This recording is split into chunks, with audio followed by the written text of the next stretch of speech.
Welcome, everyone. Thank you so much for being a part of our annual recognition event. My name is Carla Tennis, and I'm the Executive Director of Porchlight.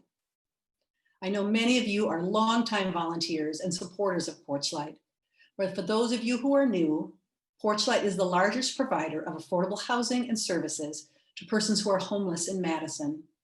Porchlight's mission is to reduce homelessness in Dane County by collaborating with the community to provide shelter, affordable housing, and supportive services that eliminate barriers and empower the individuals and families we serve. If this is your first time attending our annual event, let me share that it is Porchlight's largest fundraiser of the year, and we are usually in a room with 500 of our closest friends to celebrate the accomplishments of our program participants. And this is possible because of the support you give Porchlight throughout the year. Last year at our event, you helped us raise $100,000 to match a generous gift from Diane Ballwig. We used those funds to purchase a building with 13 one-bedroom apartments in honor of our founder, Fritz Grutzner. Our goal is to renovate each apartment and then move in men and women who are employed, living in shelters, and unable to afford housing in our community. Here are several photos of a renovated unit. With these additional apartments, Porchlight now owns 375 affordable housing units for families and individuals. We provide the property management, maintenance, and support services for the residents in these units. In our event today, we will focus on how Porchlight's programs and clients were affected by the pandemic and our response. You will hear from the managers of the men's shelter, Safe Haven, and our housing department. And you will hear Willie share his very personal story. Our primary goal in 2020 has been to keep our residents, shelter guests, staff, and community safe and healthy. We would not have been able to do that without all of you. Thank you. When Governor Evers declared his safer at home order, those of us who work for Porchlight knew that would be very difficult for the hundreds of families and single men and single women who live in our shelters and on our streets that we serve each day. I recall a conversation that I had with my 3 children on those first few days as they were preparing for online school. I said, I love you, you got this, and mommy's got to get to work. As the pandemic began, we met daily with public health. Our goal was to categorize Porchlight's 6 programs into essential or non-essential services, those that had to stay open and those that needed to close for health and safety reasons. For example, our Porchlight Products Program, an employment and training program for formerly homeless individuals who have disabilities. We needed to close down our kitchen and laid off all of our staff. This may have been an obvious decision for a non-essential program, but it was devastating for the participants who lost their income, socialization, sense of community, and what I like to call the power of work. The kitchen has slowly begun to reopen, and each participant is working 1 day a week. But many of the programs in which we sold our products closed because of the pandemic. Restaurants, farmers markets, church bazaars, and sporting events such as the Mallards or Forward Madison, plus Memorial Union. And so if you are looking for a gift for your mother-in-law this holiday season, don't forget about Porchlight products. She will love them. You can buy products in all the local grocery stores and even directly from our commercial kitchen. A program that we deemed essential was our DIGS program, an eviction prevention program. Hundreds of people in our community lost their jobs and their only source of income as a result of the pandemic. We received extra funds from United Way, who raised dollars from the community to help those of us who were working with the homeless. And so we were able to help hundreds of families stay housed in those first few months. One program that's very obviously an essential service is our men's drop-in shelter. We have been located at Grace Episcopal Church for 40 years, along with 2 additional partner churches. And in mid-March, we were still serving 140 men who were queuing in line outside of our shelter a foot apart, who were sleeping on mats on the floor inches apart in the basement of Grace Church. We immediately started doing health assessments on every single man before they entered shelter. And so one evening at 2 a.m, I put a Facebook post pleading for volunteers for personal protective equipment. We were desperate. And you responded. We had many volunteers who left the comfort of their home, the safety of their home, and joined us at the shelter to provide health assessments on complete strangers. We had tattoo parlors, mechanics giving us their personal protective equipment that they use each day. We had many in the community sewing us masks that the men still use every night at the shelter. As restaurants were closing down, they were calling us asking if we could use their leftover food before it expired. So I thank all of you. I thank you for all of your support those first few months. And as we know, this pandemic doesn't have an end in sight. And so we know that we will need to partner together to help our most vulnerable through the rest of the year and well into 2021. When we decided to make this event virtual, our sponsors pivoted right along with us and became matching sponsors, doubling every donation made today and through November 12th. Without their support, this would not be possible. Our fundraising goal today is to raise $100,000 to support the vital programs we operate to serve the most vulnerable in our community and to assist with the unprecedented costs associated with this pandemic. Your donations will help us reach our goal. I think it is important for me to share that our goal is to be good stewards of your financial gifts. That's why 91 cents of every dollar goes directly to serve our clients. Thank you to all of our sponsors who made this event possible. If you've been following along on social media, you already know today's matching sponsors are Steve Brown Apartments and Phillips Distributing. That means that these sponsors will be doubling your donation made during this event. I'd like to introduce Margaret Watson, Chief Executive Officer for Steve Brown Apartments.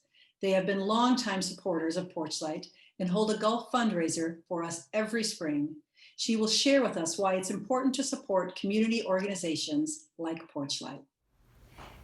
It's the season for giving. At Steve Brown Apartments, we believe that it makes perfect sense to give back to our community, which has done so much to support us and our business over the years. So we choose to try and positively impact the lives of others with our charitable donations by giving to organizations that support our community, like Porchlight. Every year, Porchlight helps countless people get back on their feet. They are very good at what they do, and they are also an extremely fiscally responsible charitable organization. It's absolutely heartwarming to see all the good Porchlight has done every year for so many by, as Carla would say, giving a hand up, not a handout. If you're considering a year-end donation, but you're not sure who to give to, we highly recommend you consider joining us in supporting Porchlight. They are a group of compassionate, trained professionals who know how to help the most vulnerable in our community. We're proud to be a community partner to Porchlight. It allows us to positively impact the lives of the people in our community who need support the most. We hope you'll join us, and thank you so much, Porchlight, for all you do. Thank you again to Margaret and all of our sponsors for their continued support. I'd also like to thank our board of directors who are very committed to our organization and share their time and talents with us. We'll hear from a board member a little later. There are many different ways you can give today. You can mail a check to our administrative offices. You can make an online donation on Porchlight's website. On our home screen, you will see a photo of Mark, a former resident of Porchlight, who has maintained his sobriety and housing in the community for over 20 years. On the top right of this page, you will see a large donation button. You can also make a pledge, and it will be doubled by our sponsors if you contact Jessica Mathis before the 12th of November. And as a special gift, we will be selecting names of lucky donors to receive Porchlight Products gift. 2 donors who give $25 will win a jam gift box. 1 donor who gives $50 will win a mini grand basket. And 1 donor who gives $100 will win a grand basket. I will announce the winners at the end of today's event. Please take the next minute to make a donation in support of the people we serve.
You will now hear directly from the managers of 3 of our core programs: housing, Safe Haven, and the men's shelter. As with the rest of the agency and the community, Porchlight Housing has had to learn and adapt during the COVID-19 pandemic. Our first priority was supporting our current residents. Early on, we sent out memos to explain what we knew about COVID, what preventative measures they could take, and where to find more information. On the supportive services end, we had to quickly adjust to providing remote case management, which was new for us, contacting residents weekly, screening for COVID symptoms over the phone. And that transition, of course, came with challenges. As with all other members of the community, our residents have been struggling with the isolation brought on by COVID. We've seen an increase in substance abuse and interpersonal conflict, decline in mental health and wellness, all of which present challenges for case managers who are less able to have a physical presence at their properties. Porchlight Housing has also made changes to the way we move people in. At first, we paused lease-ups entirely in order to limit exposure to our current residents. And in the meantime, we increased cleaning and sanitization at many of our properties and worked to develop new procedures to promote safety.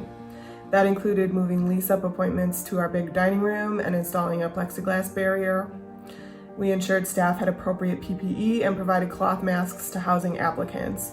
We also screened for symptoms and took temperatures at the door. As we started leasing up again, we kept our focus on housing folks with no other options, understanding that you cannot be safer at home if you don't have a home.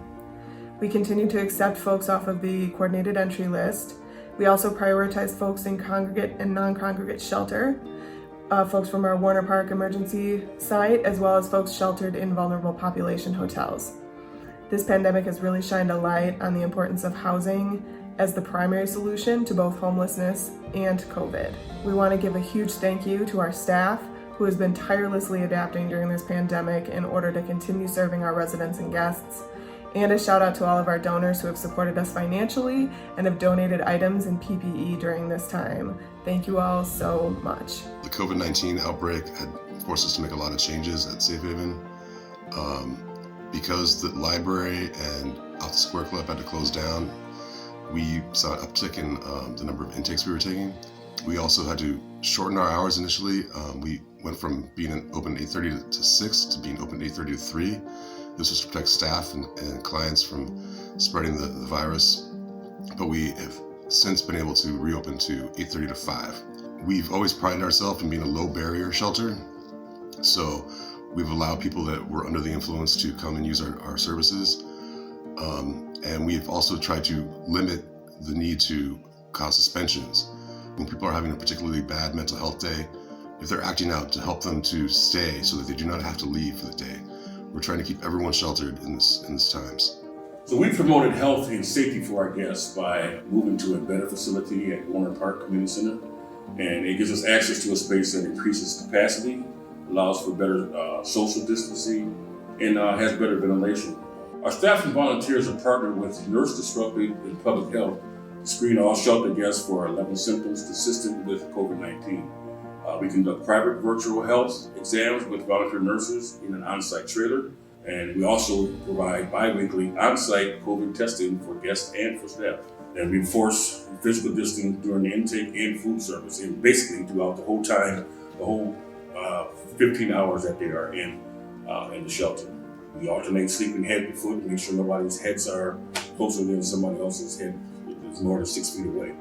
Of course, we also have professional daily cleaning and laundry service. We have promoted health and safety for our staff by supplying and acquiring PPE, providing free shift screening by virtual nurses, mandating on-site COVID testing, conducting monthly staff meetings to review issues and making changes in response to their feedback. We regularly meet with community partners and city and county staff to strategize around health and safety protocols.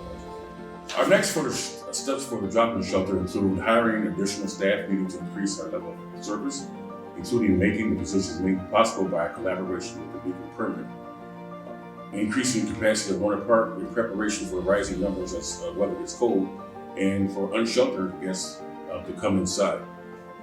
Securing temporary shelter space for gap between Warner Park and the new permanent space is also something that is on the forefront.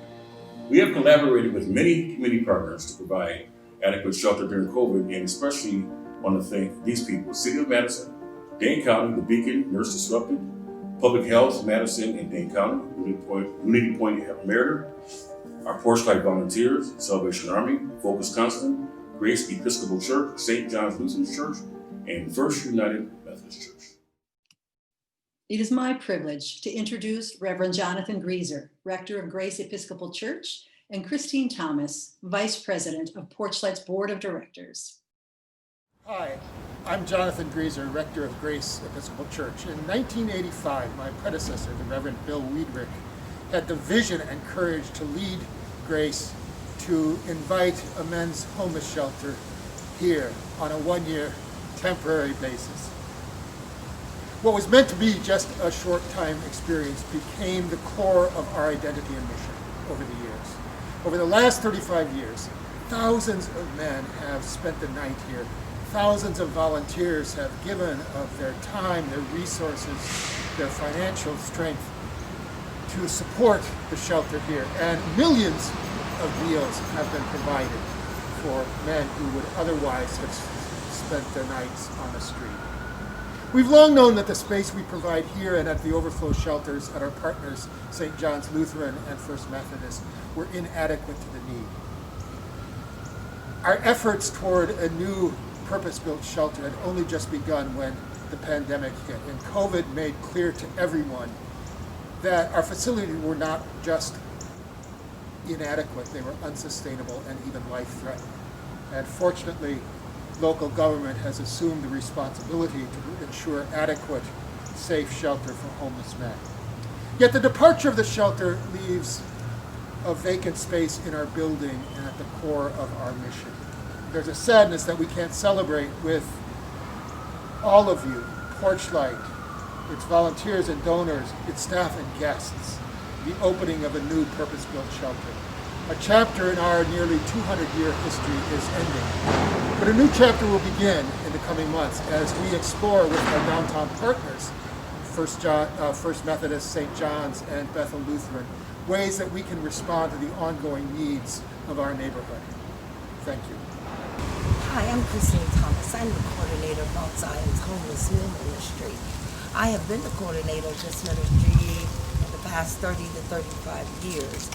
I, along with members of Mount Zion Baptist Church, have prepared meals for thousands of men over the past 30 to 35 years. We consider it a blessing and an opportunity to serve our community. On behalf of our pastor, the Reverend Marcus Allen Sr., we would like to thank Grace Episcopal Church for providing shelter to the homeless residents here in Madison.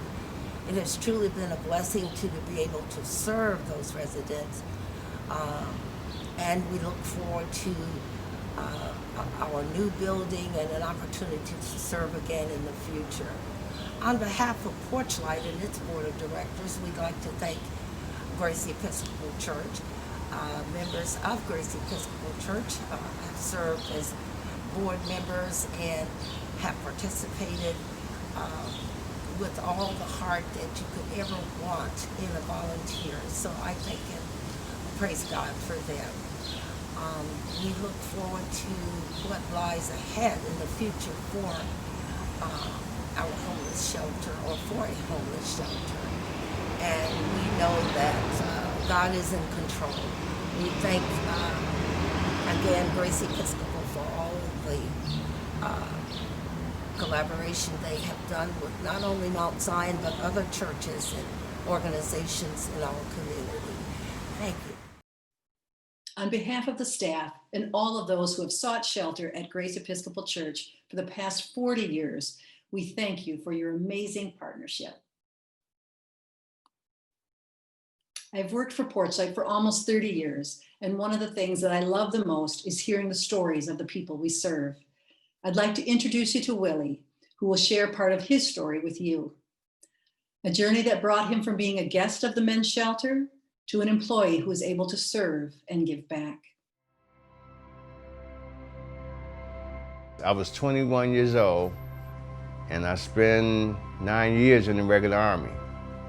And then once I got the regular Army, I spent 6 years in the National Guard. I raised my son. He graduated from high school. He went back home to Milwaukee with his mom. So that left me by myself, really, to try to figure out what I was going to do for myself. I worked for the Salvation Army for some years, and things changed where they would lower their staff, so I got terminated. I lost my apartment once I lost the job. I was homeless for 3 years, and it wasn't easy. And I was in denial that I'm really going through this. I felt bad about being homeless. It was embarrassing to even call my friends to tell them what I was going through. When I know I got a good heart, I know I help people out. But nobody's helping me out. But I'm helping people, but nobody's helping me. What people usually think of who is homeless or why people are homeless or how people become homeless, if they actually sat here and knew their situation, they would be very surprised.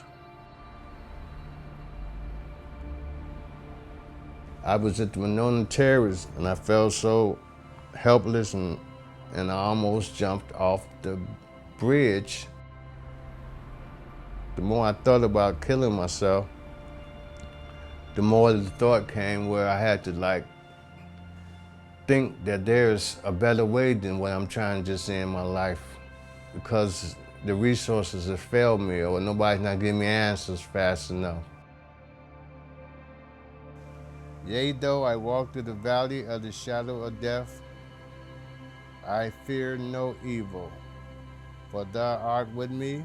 A lot of people that's out there that don't know which way to go, but on that bridge where I was about to jump and end my life, because I gave up until I found out about the resources and Porchlight.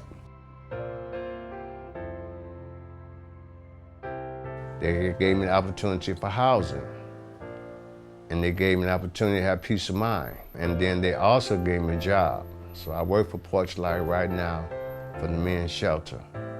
And it's been 4 years now, and I feel real great about myself because they gave me the opportunity to go back into my dream, bring my dream back up, which is my music. If nobody donated money to an organization like Porchlight, what would happen to people? They'd be lost.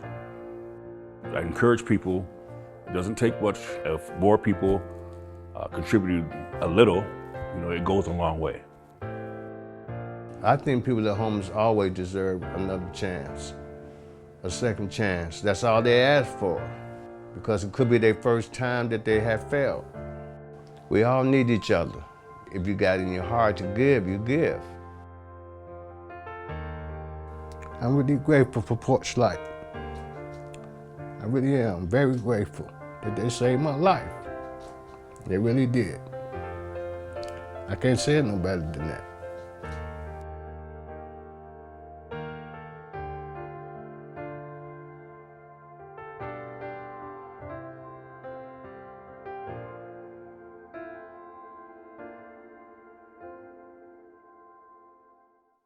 Willie has showed us it's not just about getting back up, it's about giving back. Tomorrow is Veterans Day. If you have a veteran who has made an impact on your life, or you would like to give in honor of Willie, you can make a donation at this time.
I'm excited to announce the winners of our Porchlight product gift boxes.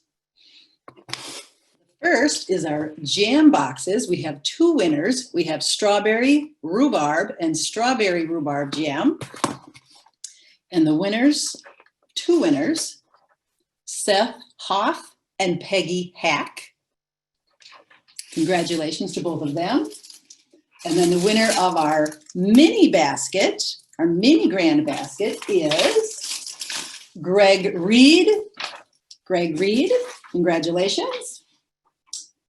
And the winner of our Porchlight product grand basket is Nancy Ishkawa. Nancy Ishkawa in this huge grand basket. So congratulations to everyone. Thank you to everyone who donated in support of our efforts to help the most vulnerable in our community. Thank you for joining us today and spending this time with us. And thank you for responding to my 2 in the morning Facebook post for help. I would also like to thank our dedicated staff, whose daily commitment to our mission makes this all possible. And I'd like to give a special shout out to Jessica Mathis, our development director, who had to learn very quickly how to put on an online event and did an amazing job. Have a great day, everyone, and stay safe and well.